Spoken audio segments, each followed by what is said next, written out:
Webfoot, kind of in our motto, we strive for to be seriously great. I think it makes you feel like you are a part of something great, and it makes you take pride in your work. To know that when you're rolling around in your Webfoot van, people see you as that guy's a carpenter, but he's a great carpenter.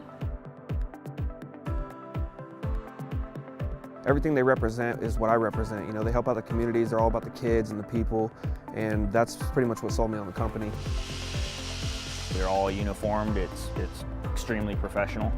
I was just tired of working for smaller contractors. It was nice to come to a company that really takes painting professionally. It makes me feel good getting up for work every morning. I mean, I am not a morning person. I'm not used to going to work till 11, and so for me, I am up at 5 o'clock every morning when I don't have to be to work till 7:30 or 8. I am up and ready to go. I can't wait to start the day. What I feel when I work here is just, I don't know, like I feel pride in what I do. The skills are something I think I want to take with me forever. Like if I just want to build a deck out of nowhere, I could do that. It'd be gorgeous looking. You know, you look at a paint company or you look at a staining company and, you know, you get the typical stereotypes, and that is definitely not Webfoot. Webfoot is different.